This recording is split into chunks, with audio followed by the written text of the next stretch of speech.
जय Hind. Bajrangi study point में आप सभी का स्वागत है। साथियों, यूपी पुलिस को लेकर एक बड़ी खबर सामने आ रही है कि जो इस बार का पेपर था वो काफी टफ बना था, यानी पेपर का लेवल था वो काफी कठिन बना हुआ था और ऐसा भर्ती बोर्ड के सदस्यों का ही कहना है और इस वजह से कट ऑफ भी कम रहेगी। तो यहाँ पर हम लोग हर पहलू की चर्चा करने वाले हैं कि भर्ती बोर्ड ने ऐसा क्यों कहा है और अगर पेपर टफ था तो कट ऑफ कितनी जाएगी और कितने नंबर हों हम लोगों के तो हम लोग फिजिकल के लिए जाएं और कितने हों तो हम लोग अपने आप को सेफ समझें। तो इन सब चीज़ की हम यहाँ पर चर्चा करने वाले हैं। तो वीडियो स्टार्ट करने से पहले जो चैनल पे पहली बार आया है चैनल को सब्सक्राइब कर ले ताकि यूपी पुलिस से जुड़ी कोई भी नोटिस आए तो आप सब तक तुरंत वीडियो के माध्यम से साझा कर दिया जाए। तो चलिए स्टार्ट करते हैं अपने वीडियो को। यहाँ पर देखिए लिखा है कि सिपाही भर्ती में AI से बना था 15,000 प्रश्नों का बैंक।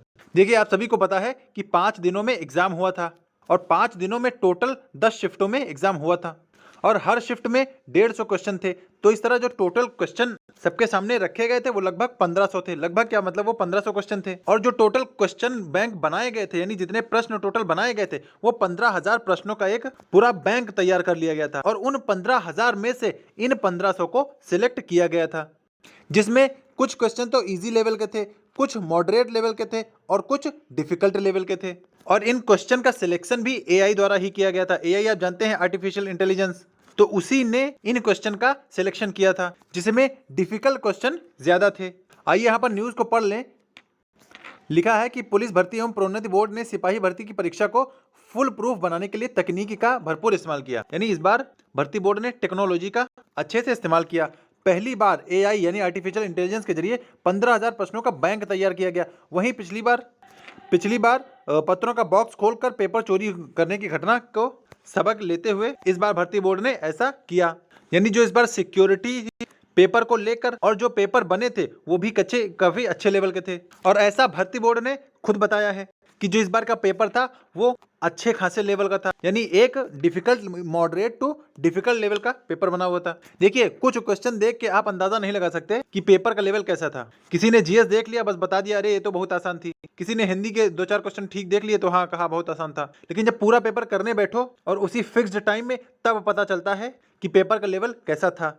आइए आगे बात कर लें, देखें योगी जी ने क्या कहा। तो देखिए योगी जी ने ट्वीट किया था कि उत्तर प्रदेश पुलिस भर्ती परीक्षा प्रदेश में सकुशल संपन्न हुई है। यह एक मॉडल बना है क्योंकि ये AI पे बेस्ड एग्जाम कराया गया था, यानी जो क्वेश्चन पेपर बनाए थे वो AI बेस्ड थे। तो ये मॉडल सबके लिए एक आदर्श मॉडल है। तो परीक्षा की इस प्रक्रिया को अन्य भर्ती बोर्ड द्वारा भी अपनाया जाए, यानी इसी तरह के एग्जाम अब हर भर्ती बोर्ड अपनाए ताकि कोई भी लीक जैसी समस्या सामने ना आए, ना ही नकल माफियाओं का इसमें ज्यादा पकड़ हो सके।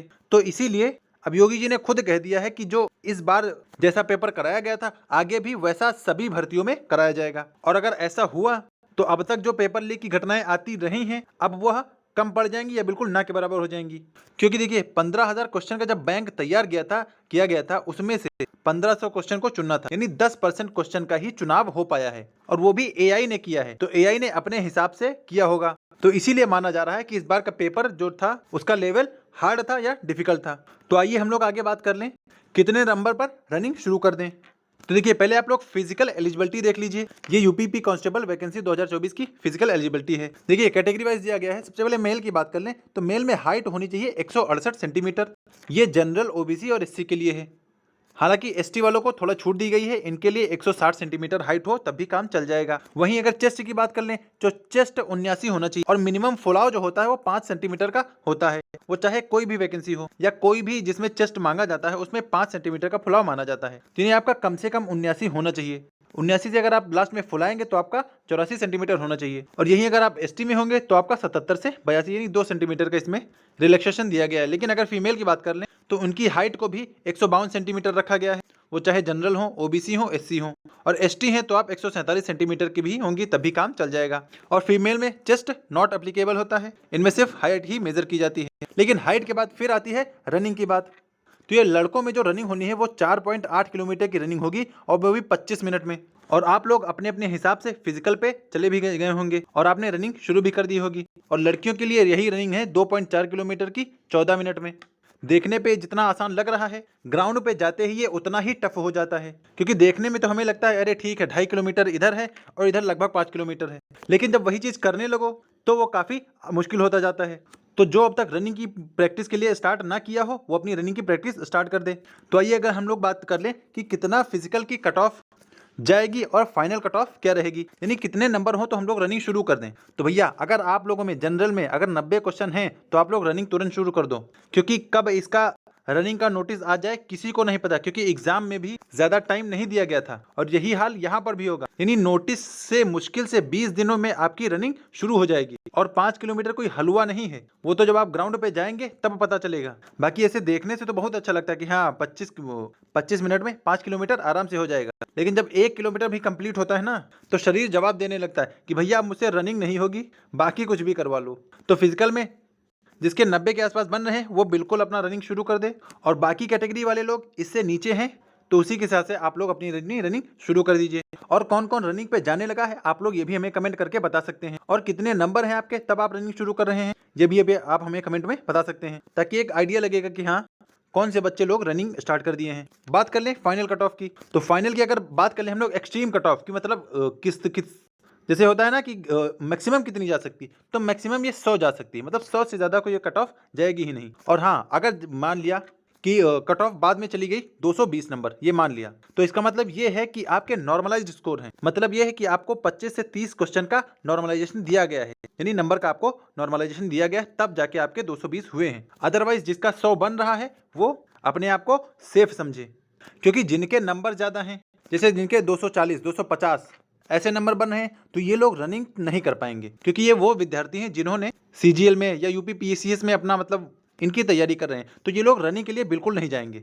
बस इन्होंने अपने आप को चेक करने के लिए इसमें फॉर्म डाल दिया था और इन्होंने अपने आप को इस एग्जाम में सफल माना है, तो इससे इनका कॉन्फिडेंस बूस्ट होगा। और जब फिजिकल के लिए नोटिस आएगी 1,80,000 को बुलाने के लिए, तो इसमें से मुश्किल से 1.5 लाख लोग फिजिकल कराने जाएंगे और 30,000 लोग इसमें फिजिकल छोड़ेंगे, और ये लोग वही छोड़ेंगे जो रनिंग नहीं कर पाएंगे, क्योंकि जो बहुत ज़्यादा पढ़ने वाला बच्चा है वो फिजिकल नहीं कर पाएगा, ये तो क्लियर है। तो जिनके कम नंबर हैं फिजिकल वही क्लियर करेंगे, और इसमें जिसका फिजिकल क्लियर होगा उसका लगभग सिलेक्शन पक्का है।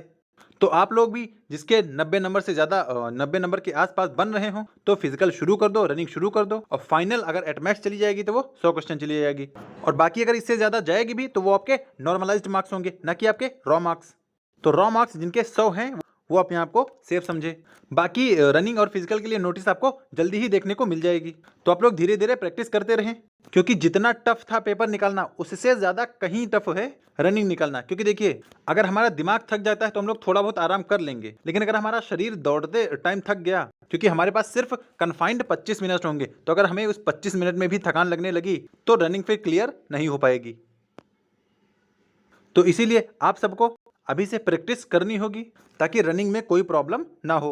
और जैसा कि हर बार सेकंड लिस्ट आती थी, क्योंकि रनिंग के लिए कैंडिडेट क्वालिफाई ही नहीं कर पाते थे, तो अब देखना यही होगा कि क्या इस बार भी सेकंड लिस्ट जारी की जाएगी, क्या जितने लोगों को रनिंग के लिए बुलाया जाना है या बुलाया जाएगा वो लोग रनिंग क्लियर कर पाएंगे, ये देखने वाली बात होगी। बाकी भर्ती बोर्ड की तरफ से अगर कोई नोटिस आएगी तो आप सब तक तुरंत वीडियो के माध्यम से साझा कर दी जाएगी। और आप लोग इस रनिंग को हल्के में ना लीजिए, क्योंकि कुछ लोगों को हाइट में प्रॉब्लम होगी, तो भाई हाइट की प्रॉब्लम का तो कुछ नहीं कहा जा सकता है, वो तो भगवान ने दिया है, उनको गॉड गिफ्टेड है। और बाकी जो हम लोगों का स्टेमिना है वो रनिंग में चेक होगा कि कितना हम लोग फिजिकली एफिशिएंट हैं।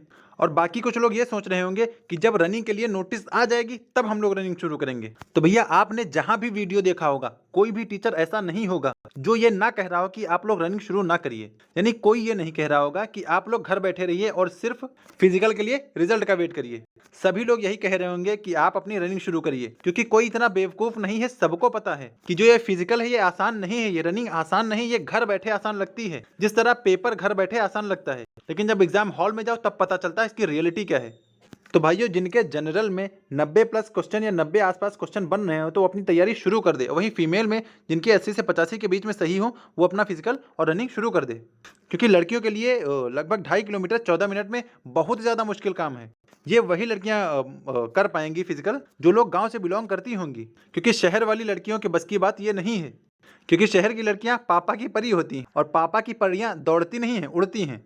तो ये जो फिजिकल होगा वो गांव की लड़कियां ही क्लियर कर पाएंगी, या वे लड़कियां क्लियर कर पाएंगी जो फिजिकली कुछ ना कुछ काम करती रहती होंगी निरंतर।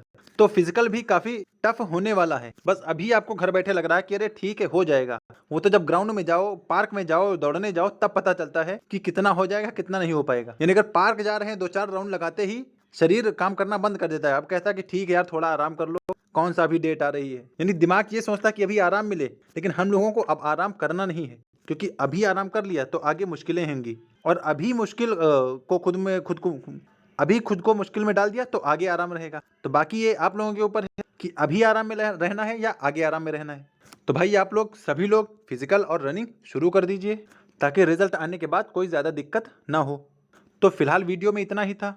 और कौन कौन लोग रनिंग करना स्टार्ट कर दिया वह हमें कमेंट में बताएगा, और अपना एक्सपीरियंस भी बताए कि हाँ आपको कैसा लग रहा है, आप कर पाएंगे या नहीं कर पाएंगे, ये भी आप हमें बताइएगा, ताकि लोगों को मोटिवेशन मिले और वो लोग भी रनिंग शुरू कर दें। तो फिलहाल वीडियो में यही जानकारी थी, और अगर भर्ती बोर्ड की तरफ से कोई ऑफिशियल नोटिस आती है तो आप सब तक वीडियो के माध्यम से साझा कर दी जाएगी। तो इसके लिए आप हमारे चैनल को अभी सब्सक्राइब कर लें, और आगे मैं आपको फिजिकल के लिए भी गाइड करता रहूँगा।